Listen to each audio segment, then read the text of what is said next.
If a and b are positive real number, then a to the power 0 minus 3 into b to the power 0 bracket close to the power of 5 এটার মান বের করতে হবে।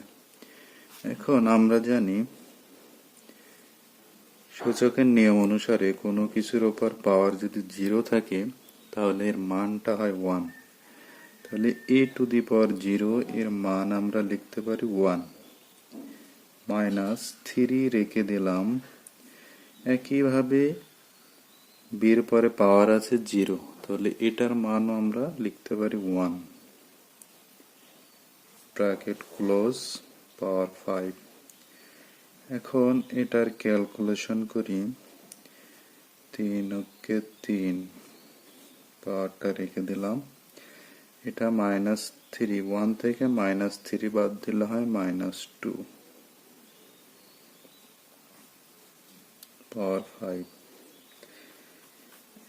এখন আমরা অনেকে এই বিয়োগটা জানি না যে 1 থেকে -3 কিভাবে বাদ দেব।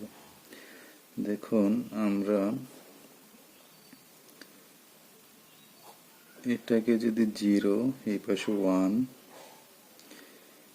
এখানে -1, -2, -3 যদি আমরা কি করি, এটা ক্যালকুলেশন করি, আমাদের এখন হচ্ছে 1 থেকে -3 এখন আমাদের বাদ দিতে হবে। তাহলে 1 এই -3 থেকে -3 একটা, এখানে যদি একটা বাদ যাবে, আমাদের একটা কেটে দিলে আমাদের কোন পর্যন্ত থাকছে -2, এই জন্য -2 হয়েছে। এখন -2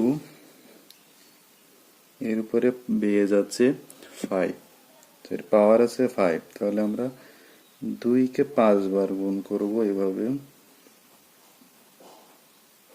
1 2 3 4 5, 2 দুগুণে 4, 4 দুগুণে 8, 8 দুগুণে 16, 16 দুগুণে 32, তাহলে এটা অ্যান্সার হচ্ছে -32।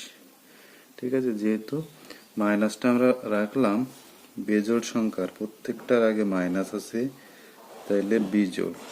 হ্যাঁ, এখানে হচ্ছে 2টা করে গুণ করলে আমাদের 2টা মাইনাস গুণ করলে প্লাস হয়ে যায়, তাহলে 2 দুগুণে এটা আমাদের হতো 4, আবার এই 2টা মিললে হতো 4, কিন্তু এখানে মাইনাস একটা আছে, এই জন্য 4 4 4 16, আবার -2, এই জন্য 16 দুগুণে 32, মাইনাসটা আমাদের থেকে যাবে।